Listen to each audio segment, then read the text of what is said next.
Big number for AEW last night. Did you see that? What was it 1.2? 1.175. Did you watch it? Yeah. I did too. I wasn't a fan of it. Yes. I felt like a holding pattern type show. Plus, well, it's just it was a typical show, but the main event was much stronger than it was last week. Obviously, you know. Yeah. Yeah. Did you watch their whole match on the pay-per-view, Jericho and Bryan, or no? Not well. Yeah, I did, which is why I kind of fast forwarded through most of this one. You know. Oh, I was going to ask you which one you like better. From what I've seen. Hey, we can do a talks.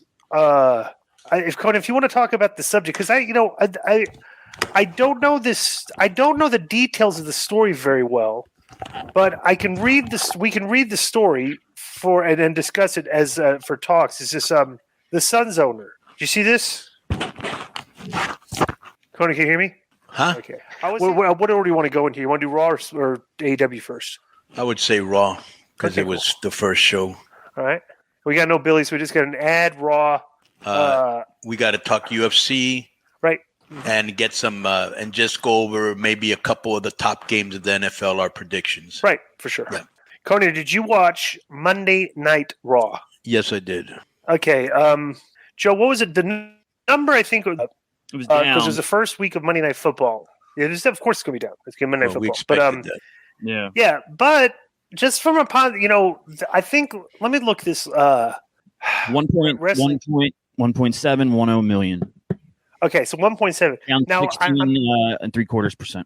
Okay, I'm pretty sure. Okay, and I can look this up. Joe, go to WrestlingData.com, I think is the site, Joe. Yeah. And you can find like the first 4 weeks of last year's. Just try to find the last year Raw, like the first 4 weeks of football. Okay, like find those dates while we're discussing this. We could talk about that because I'm pretty positive they were doing 1/6s. So it wasn't like I don't think this was because Raw was doing 1/8. Well, let me tell you what's more important than everything, Disco, than the number, because we know Monday Night Football cut into the viewership. Right, bro. They're putting on good TV. Right. And people, they're maybe recording it or they're telling their friends, how was Raw? I was watching it. No, it was really good. The main event was good. This was good. That was good. Like almost they have some threads that are interesting where people are following on a weekly basis. I can't believe, Glenn, that as much as we hated the show, and boy, did we hate it, to the point that we didn't watch it. We took turns watching it. It was a chore watching it. We watched the condensed version, the 30-minute version. I wouldn't even watch a 30-minute. I just watched the WWE's webpage, the top 10. Bro, I enjoy the whole show because they're always surprising me now. Like they're doing a lot of unpredictable that you don't expect. Right. And that's what made, to me, wrestling so enjoyable as a kid. And in the 90s, right? And we had lost that element. You knew what was going to happen before it happened. There was lazy booking, all sorts of racial tropes, and just stupid. And it was like, yeah. So what they're doing? Here's the data. Here's the data you requested, Di. 9/6/21, 1.849. The following week, 1.67. Wait, no, I don't think 9/6 was the first Monday. The first game was the next week was okay. So 9/13 was 1.67. Then you got 1.793 and 1.709 through the end of September. Right. Well, and plus two, October it went back up 1.857. Right. The first week when it was 1.67, that was that was the last year was a double header on Monday Night Football. This year was just one game. You remember that? Oh yeah, because we have our opening night party every year at the but club. That's true. It was a doubleheader. Yeah, so it's funny. This week is a doubleheader, but it's not a doubleheader. It's one of the games is on at 4:20 on ESPN, and the other game starts at 5:15 on ABC. So there's going to be, for the first time, and God knows how long, right? Monday Night Football is going to be going head to head with itself, right? And with professional wrestling. So next week I think is going to be the. Especially since one of the shows is on ABC. However, this past Monday, the number was was a good game. And what is my tried and true formula when there's a good game is the wrestling ratings will suffer. If they're blowouts, we make it. The number might be I think too is I understand that Dynamite did 1.175. Konnan. No, it did very well. Okay, and I have a theory too because I don't there's just two. There's only really two things that stick out on that show right now, right? That are any different than the weeks before and stuff. Number one, MJF is back, okay, and he is absolutely, definitely an interest. He generates interest, and people are going to tune in when he's on TV, right? And number two, the main event was far more appealing than it was last week. So that's two data points. And number three, this is a data point that I think might be relevant too. There's a lot of us that watch a lot of wrestling, watch all the shows. There's people that watch, Raw, SmackDown, and NXT and AEW. There's people that probably like us that don't really watch NXT, but we watch the main shows that Raw, SmackDown, AEW. Now, one thing with wrestling viewers is that are in habits, right? I think there's a thing there might be on Wednesday nights, AEW could be doing better for a foreseeable future, because I think that when people miss a night of wrestling, you don't miss two in a row. So it's a lot of people maybe watch Monday Night Football instead of wrestling, obviously, because the numbers were down, what was it, down 16 or whatever it was, right? So when they missed that, it's Dynamite's on. Well, I have to watch Dynamite this week. And I think that's kind of like a habit, kind of like that wrestling fans have. So Dynamite, I think, will be doing better numbers during the fall. Well, they do better during the fall anyway. The only thing that suffers during the fall nobody's going up against them. Right. And the only time is when there's NBA playoffs. Right. And that's Raw. when they get over. And Monday Night Football. So right. Raw is the only SmackDown did, I think, 2.3 on Friday. You know what I'm saying? So that was like a big number. Something. It seems like the whole industry's up a little bit. That's good. Right. There's interest. I'm glad it's better, and there's a reason, because the product's gotten better. Now there's competition. Right. Yeah. Okay. So Raw opens up and a Rollins comes out. Bro, Rollins, this is he's so smart, bro. He wears a different outlandish outfit every single week. Right. He's never worn the same thing twice. Right. And it's that's a really good presentation of character, because you look like, a superstar, when you have a cool outfit or weird outfit on every week, right? Right. So basically, the fans chant along with his song now, and he plays with it, everything. He said the universe is in perfect harmony when we stomped the head of Riddle and beat him at the WWE twice and beat him at the Clash of his Castle. He said he's living rent-free in that little pea brain of Matt Riddle, because Riddle challenged him to a rematch. Rollins said the problem is he's not very interested in a rematch. He said he pondered what's next for him. And then the crowd actually chanted rematch. Did you see that? Yes. I've never heard that chant before, right? So Rollins yelled at the crowd, telling him he already told me he wasn't interested in a rematch. And Rollins said it's been far too long since he's held championship gold. So Riddle's entrance interrupted Rollins, and he headed out the ring with a mic in his hand. And he just said, bro, and he just dropped the mic and went charging into the ring, and they had a little brawl, and Riddle escaped and then ran away, right? Or Rollins ran away, okay? So Riddle's in the ring, and then all of a sudden, the Judgment Day's music plays, and they come out, and Balor said they weren't there to fight and claimed that Riddle is their friend, and the duo entered the ring. Priest said he and Riddle go way back, and they were there to offer him a spot in Judgment Day. Balor told Riddle that Dominik Mysterio was grown over the last 2 weeks, and he would take care of Edge later in the show, and Balor said that they know Riddle has problems. Balor said he and Priest are problem solvers and asked Riddle to let them take care of his problems. Priest told Riddle to rise with the Judgment Day or fall against him. Bro, we go back, dude, Riddle said, but right now my focus is on Seth, so right now my answer is no, bro. And Balor said he knows the laws in Portland are a lot more relaxed, so maybe Riddle's brain was a little cloudy. Like a drug I popped at that. Yeah, Balor told Riddle either stands with the Judgment Day or stands in their way, and Riddle blasted Balor with a knee, and he cleared Priest from the ring to go to commercial. Well, what'd you think of this, by the way? I thought this was great. What a way, what a way to start off the show. The whole crowd chanting your song, and then he turns on them, which is great. I mean, what they have right now in him is, you've got to think about it, bro. He's a 5-tool player, 1,000%, and then you get another 5-tool player, which is Riddle. Okay, then you've got Finn, who could be on his way to being one. I mean, he's really good too in all aspects. Priest is a guy that you can see being a future superstar. You had a lot of real good talent in the ring, and everybody did their part correctly. You know what I'm saying? Yeah, everybody is very comfortable in their characters right now in their roles. Right. Yeah. And plus, too, Rollins is smart, because all he does is play with the song, but his shtick does not.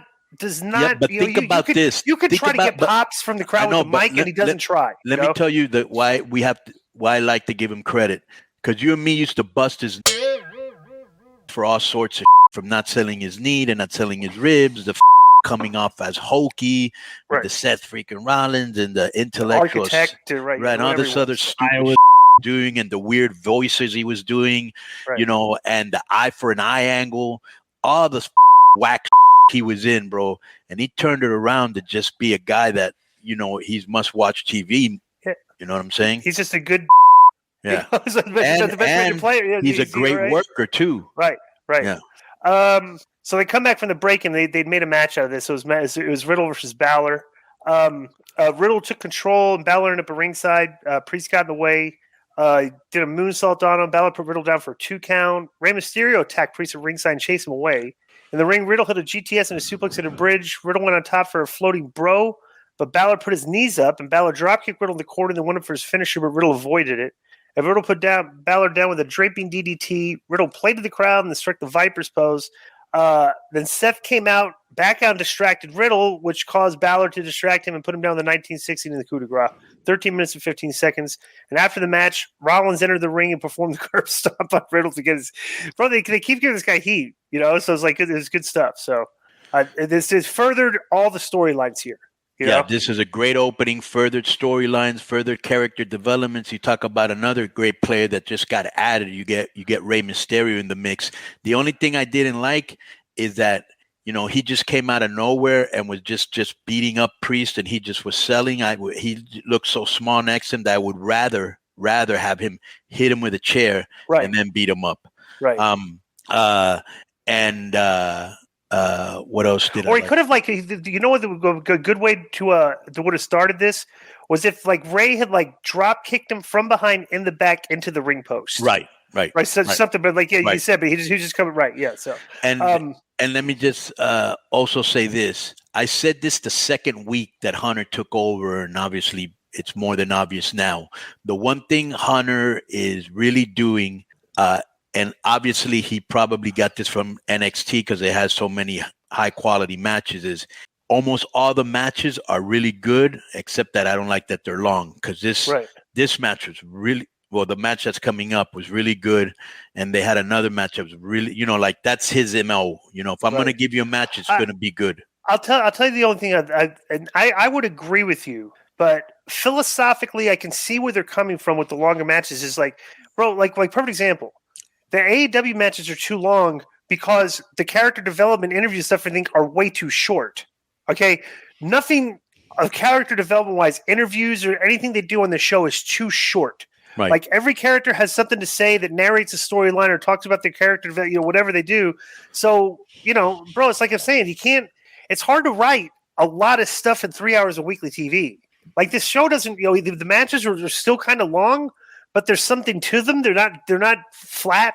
Like, the flat matches are the ones that are short. If you notice, like, you know, like just a tag match between random girls will be 3 minutes. Right. And let me tell you what one thing that I like that happened during the show. When Finn was fighting Seth, I was thinking to myself, bro, this would be great if they gave Finn a win to give him some more heat, because they're trying to make this group. Seth has all the heat he needs. Right. Wouldn't it be cool if he beat him, because Seth can take the loss and they'll give it back to him. Right. And that's exactly what happened. I was like, wow, good booking. That's what I thought. So Sheriff Schreiber interviews Damage Control, which is Bailey, Io Sky, and Dakota Kai. Bailey vented about the wrong person being pinned when Sky and Kai lost the tournament for the tag titles, and Kai said they would make things right tonight. Rhea Ripley right now is by far maybe Ronda too is something a little bit because what they're doing with her, but like, bro, this show, the women's division right now, it's missing Charlotte and Becky. Like, I'm not interested in this group that much. You know, they've come along, and Sasha. And Sasha too, but more so. I'll throw Noemi in there too. She's really getting over. Right, but it's missing because I'm still not interested in these girls. Yeah, star power and girls that are charisma, right. Bro. These two girls, I'm serious. They look like they need a charisma transplant. They're suck the air, and it's not. You know, it's the Japanese girl doesn't have to. Just because she speaks one line in English, which is broken at that, doesn't mean she speaks good English.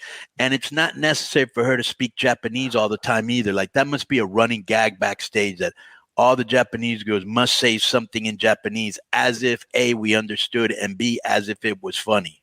Right. You know? But Okay, yeah, so next, I don't get this group. All right, so let me be interested in what you think about this next segment. Dominik Mysterio sat in a dark room with a light shining on him. He said he's only been known as the son of the legendary Rey Mysterio. He said all that changed at Clash of the Castle and he felt alive. Dom said Edge got exactly what he deserved and footage aired of Dom low-blowing Edge. Dom said he would finish what he started. Dom said he knows his father is disappointed, but it's his life, not his father's life.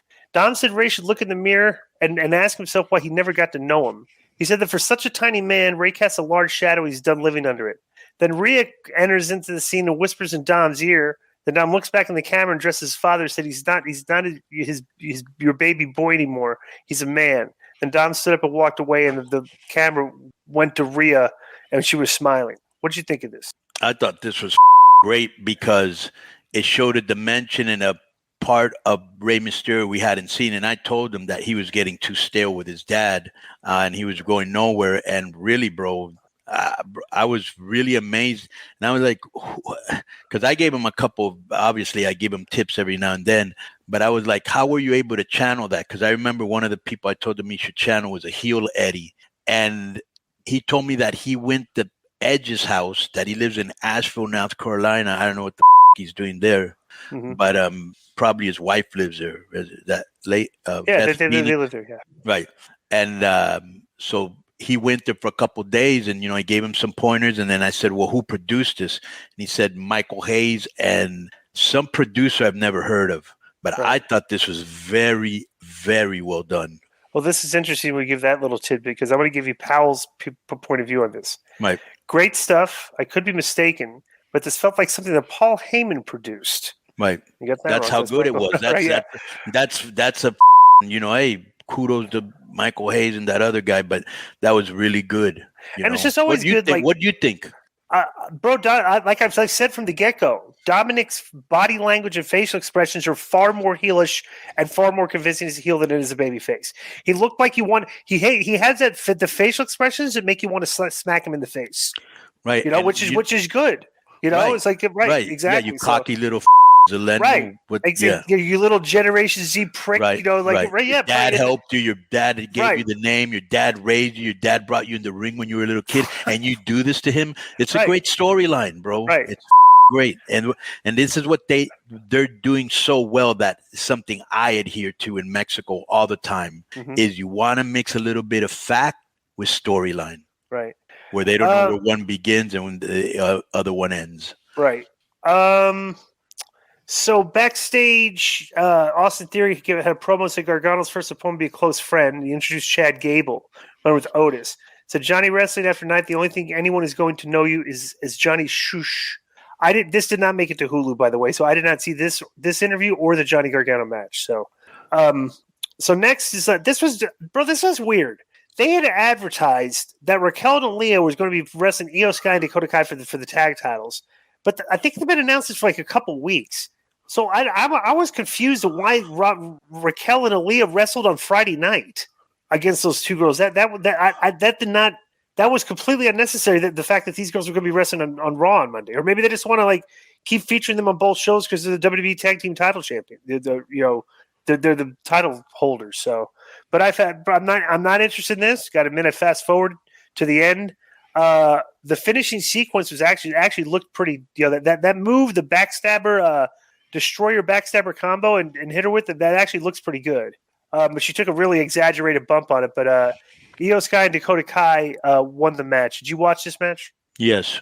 What'd you think? Well, as you know, my long-running thing with the females, not interested or entertained by any of the four. Out of all of the new acts that have returned or that they're pushing, this is my least favorite. And boy, are they featured a lot, this Dakota Kai and Sky. Bro, Aaliyah and Raquel look like they were put together by AEW. Right. Just two random girls just put together because WWE usually gets this right.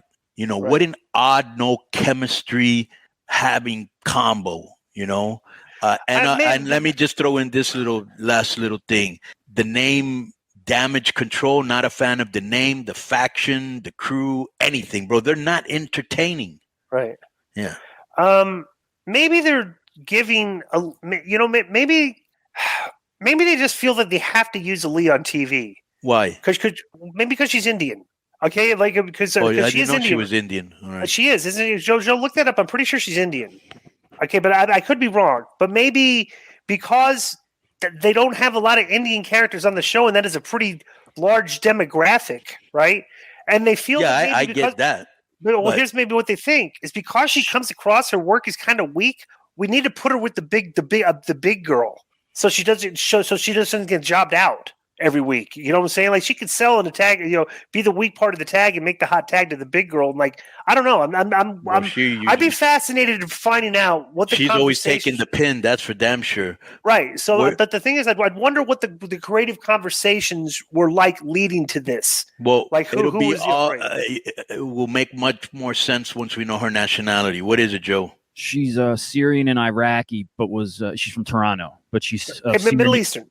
Yeah. Okay. Right. Okay. Yeah. And she's been around. She's been wrestling for 9 years, man, and she's been with WWE development. She's brutal. I don't think she's brutal. I just think she just comes across as like she's just like the. She's not brutal. She's for the time divas. She's been. Yeah. Right. No. She's not. She's ready an Instagram wrestler. She's not ready yet. That's like she's far more appealing on Instagram than she is in the ring. Right. Is about the best way to describe it. Super hot. Right. So backstage, Dom warmed up while Ray tried to tell him it wasn't too late to call off the match. Dom looked straight ahead without looking Ray in the face and said Ray said Edge's family, but Dom has never seen this side of him before. Ray told Dom if he went through with that match, things would never go back to the way they were because Edge is that dangerous. Then Rhea showed up and said Edge isn't the only one who is dangerous. He said Dom isn't Ray's little boy anymore. She referred to Dom as Pappy and said he's all man now, and Dom and Rhea Ripley walked away together. I did not like this. Yeah. Ray is acting too like, bro. I would be more of like Ray is acting like a what's the one I call it? Like you know how like there was a funny spot. Bill Maher had Jordan Peterson on, okay, and they were talking about like what's this what's up with this generation of what he calls to bleep this out, but he calls the "fuck you, mom" generation, where the kids are constantly just disrespecting the parents, and the parents will let them just walk all over them, like they're a girlfriend that you just can't get away. Like Ray is like letting the kid, like he's not coming across as like the dad here. It's like the kid is kind of like disrespecting the dad, and the dad's apologizing for it. Ray is coming from Ray's from our generation. I would have Ray more. I would have their relationship more. Ray is trying to be his dad. It's like, look, I'm your father. You're going to, and Dom is arguing with him in that way. Instead, Ray is doing like what your typical like millennial parent does today. Is like, I'm sorry, son. I apologize. Like he's apologizing to him. I would have told this part of the story a little bit differently. What do you think about that? Well, it's probably mainly a millennial audience. I know you say it's only over 50, but. That's who I see at autograph sessions like that, right? Like most millennials. So, I think that he should be a little bit harder on him, but I like what he's doing. I like the fact that he knows it's logical. That's why I'm invested because it's logical. It's like, bro, this guy's family held you when you were a little kid. You don't know what he's going to do to you. I can't do anything anymore. Please don't do this. And he's just staring out, ignoring him, being a little, bro. Well, Don's character is perfect. Yes, Don's. I'm just concerned. I'm not. I know. I hear you. Ray's character, right? Exactly. I hear you, but I'm also invested in it because it's the best. Probably because they've done so much whack with Ray that I'm like, finally, they're doing something with him. Right. I'm not saying I'm not invested. I'm still very invested in it. I would just like from a booking guy, like if I was in the writing room, I would write Ray a little bit differently here. That's all I'm saying. Right. But I'm fine with the story. You know? No, I feel you. I feel you on that. So next was Johnny Gargano against Chad Gable. This did not make it to Hulu. I didn't see it. I'm sure it was a good match. They went 13 minutes. I imagine they just wanted to showcase Gargano. So what happened here? I guess they used Otis. Let me remind you that when Gargano went to Toronto, you said, oh, they only know him there because they're smart marks. They're not going to know him anywhere else. Well, you're kind of wrong because I didn't say that. I thought that's why he got the good pop. It's because that was a good. That was a. Well, he had a big NXT match, and that arena sold out, and a while back. So but you alluded kind of to like, oh, they're smart marks. That's why he's over in that market. He's not going to be over in the other markets. Am I incorrect? Correct, Joe? Because I'm high half time, so I've never said he's not going to get over. Well, let's Joe say because I could be misremembering. I think you ain't afraid to let the truth get in the way of a good story. No, so I think Billy said that. I think Billy was the one because Billy was really down on John. Remember, we were defending. I know he Johnny was Gargano down. He was down on him really bad. So was your boy Vince. Right. I'm saying I'm not. Okay. I haven't. I think you're thinking that. Okay, maybe I'm wrong. All right. Yeah, my bad. Yeah. Well, answer it anyways, Joe. Do you remember? What's the question about Gargano? Did I say that the only reason he got a pop was because we were in a town that he likes, and that he's not going to pop anywhere else? No. That was Billy, right? He said that about Punk in Chicago. Oh, Punk Chicago, okay, maybe, yeah. All right. So next,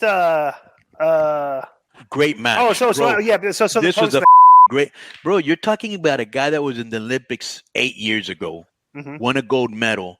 You know, this Gargano guy went in there and he was riding him and transitioning, and it would look like the wrestling we grew up on, like from Florida and Georgia, all that mat style that they would always, they wrestled. They wrestled, and then they gave it like a modern twist. Right. That's his gimmick, is Johnny Wrestling. Right. It was very well done. Right. Very well done. The people were into Johnny Wrestling in Portland, and then at the end, which was good, another tie-in which we love, as he's going to the back, this Austin Theory comes out and hits him with the briefcase and takes a selfie because that's probably going to be the next feud. Bro, right. So their booking is so good. Right. So he walks to the ring. They go to break. All that did not make it on Hulu. Right. This made it on Hulu. Austin Theory in the ring cutting a promo. Okay. So Theory comes in the ring. Oh my God. Yeah. Oh my God. Yeah. So Theory comes to the ring and Owen. Okay. Hang on. Let me pick it up here. I got to find the part that I was on that I saw. Austin Theory threw in the ring and delivered a promo. He said he was sorry that Gargano disappointed them. Theory said someone had to show Gargano how it works around here. And Theory said Johnny Wrestling is an overrated, bottom-feeding fish at the bottom of the food chain. That's actually good.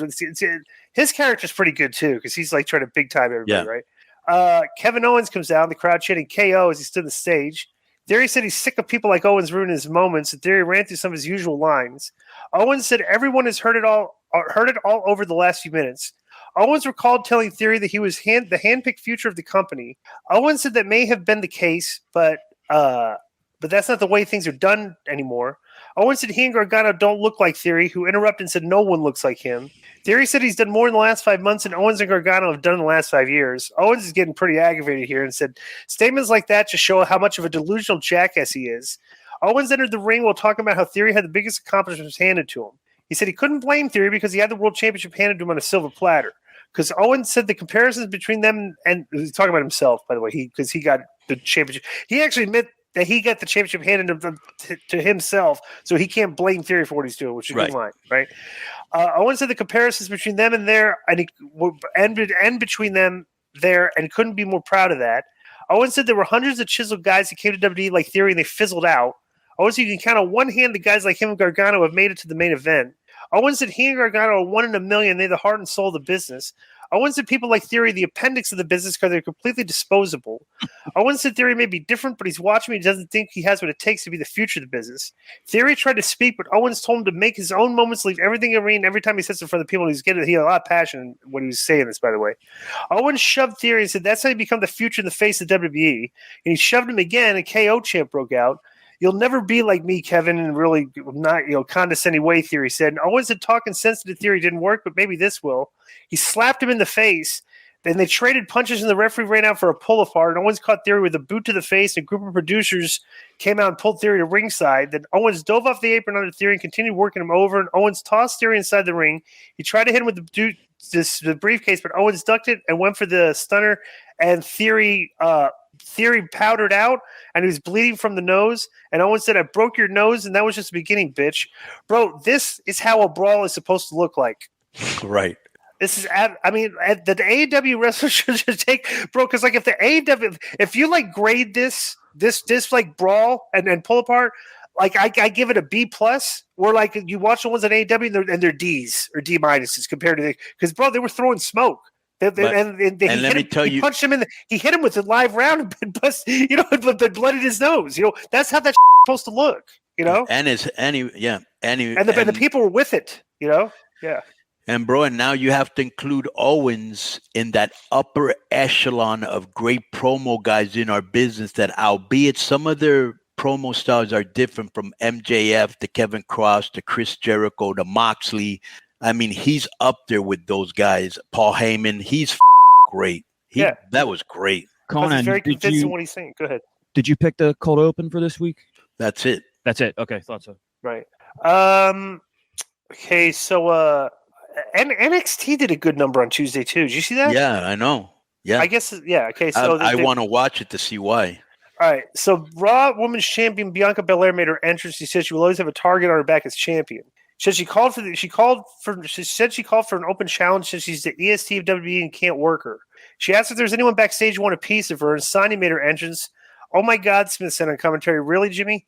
Oh my God. Okay, I don't know what that line meant. Deville walked out, asked Belair why she looked so confused. Deville said Belair made a mockery of her and cost her job as a WWE official. Belair called for a referee to get the match started. So Sonya wrestles Deville 12 minutes, and Bianca beats her. And I'm not, this whole segment was kind of lazy booking to me. Open challenge, somebody comes out, have a match. It's like, But after the match, Bayley comes out and mockingly applauded Belair.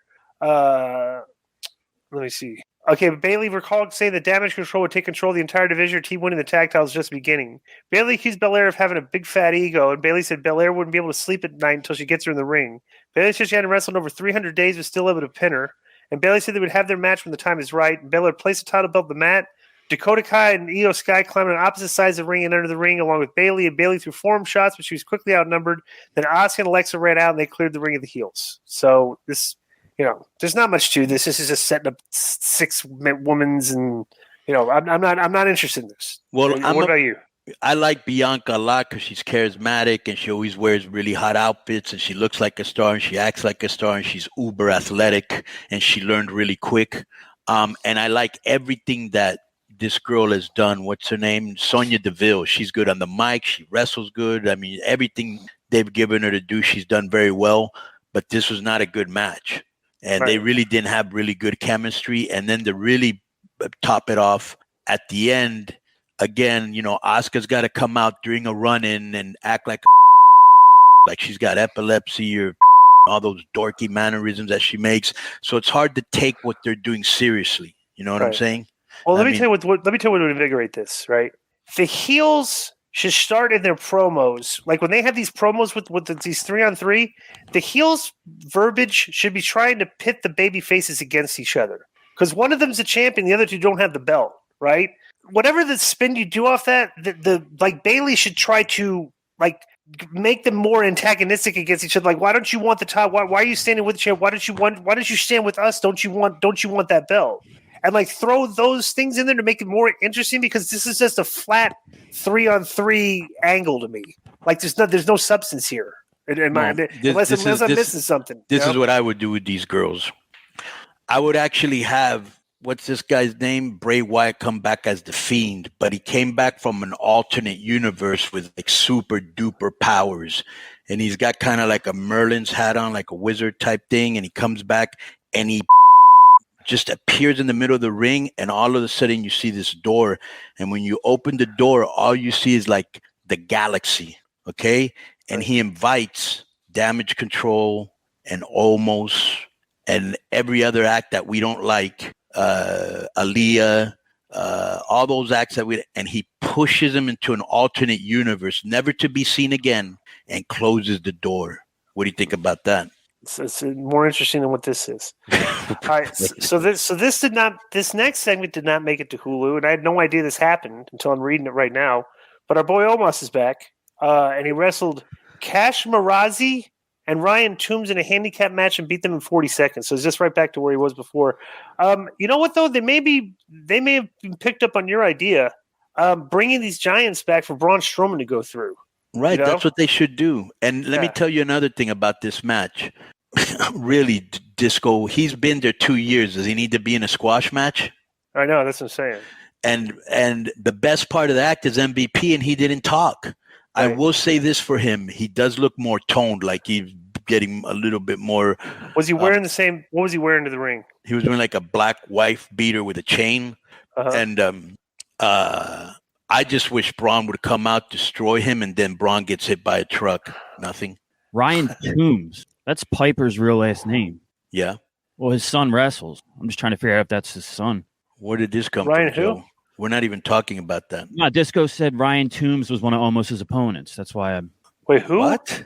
What you said? Ryan Toombs was one of Omos's opponents. So I'm looking it up because Toombs is Piper's last name, and his son wrestles. I'm trying to. Okay, no. I think it's TOOM.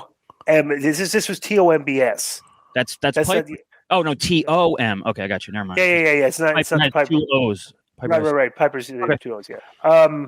So backstage, Rey Mysterio said that as a fellow ref father, Edge could understand just how upsetting this is to him. He asked Edge to give him one more chance to talk to Dom, and Edge says the match would happen whether Rey likes it or not.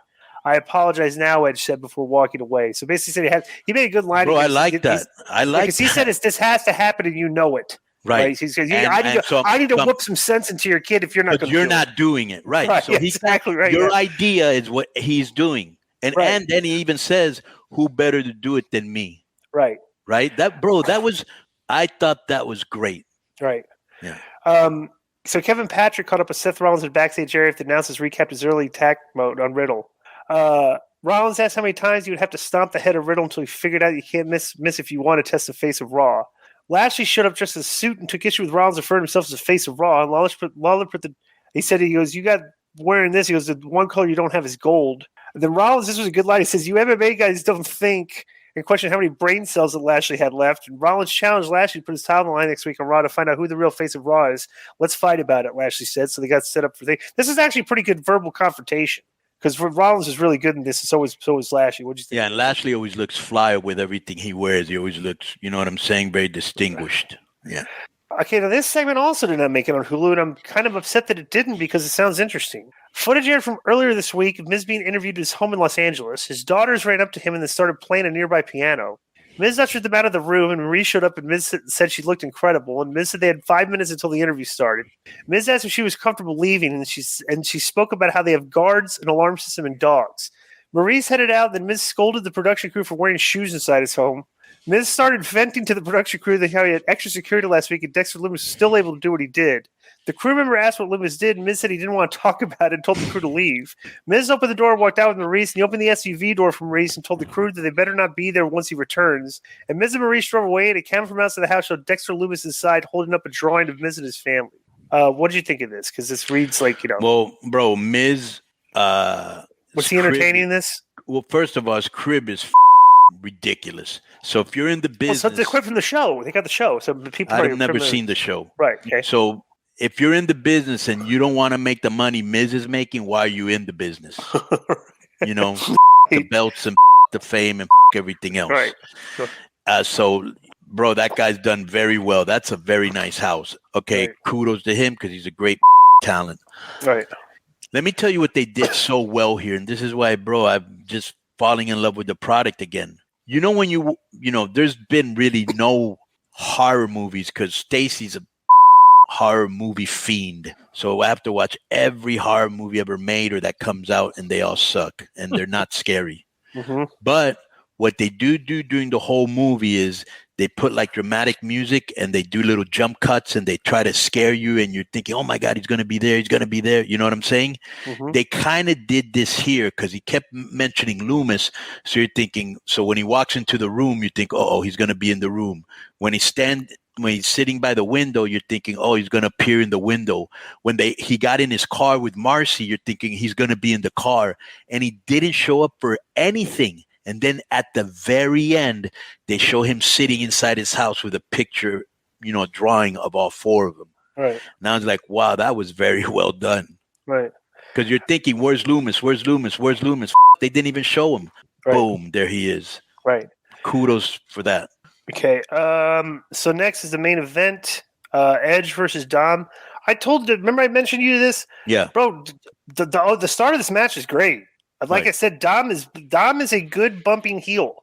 Right. Because he was bumping all over the place, taking flip bump, and Edge was throwing good punches, and Dom was selling him well. It's just, this is a very good start, right? So this is absolutely what Dom has to do when you wrestle a guy like this. You got to take out the knee, because when you're wressling a bigger guy, if you don't ground him, the match is not going to look very convincing, right? Yeah. So he worked the knee. So the Edge does a comeback. He ties him up the ropes like a crucifix, like he's tied up in the ropes and was punching him. The referee made Edge back off, and the crowd booed. Then Edge slapped Dom and then threw more punches until the referee made him back off again. Edge set up to spear Dom, but Rey comes in the ring and blocked his path. And Edge walked around Rey and stopped her from going to Dom. Then Damian Priest pulled Rey to ringside and tossed him on the broadcast table. Meanwhile, Fidge attacked Edge for the DQ finish. Afterwards, Edge started to get the better of Balor, but Ripley hit Edge's bad leg with a chair. Ripley handed the chair to Dom and barked orders, which Dom followed by slamming the chair into Edge's knee like 4 times. Then Dom set the chair down, and Balor laid Edge's foot over the chair. Balor performed a coup de grace to Edge's bad leg that looked really good. And Ripley jawed at Edge, and then the Judgment Day posed over him. All 4 in the ring with their hands raised, with the crowd booed, and they repeated, and the heels posed over him to end the show. What'd you think of this? Great booking. They left with good heat. Mm-hmm. Finn Balor got a victory over Seth. Dominik, went out there and took it to the next level. I did like when Edge was telling him, Dom, you're a man now, Dom. And I super popped when they were outside and he was on his knees and Dom was going, don't hit me, Uncle Edge. Right. Yeah, that was pretty good. Right?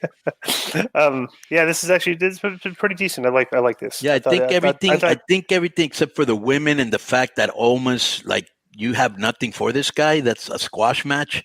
Other than that, this was a pretty good show. Right. So that's been our Raw review. Enjoy the rest of the show. Boom.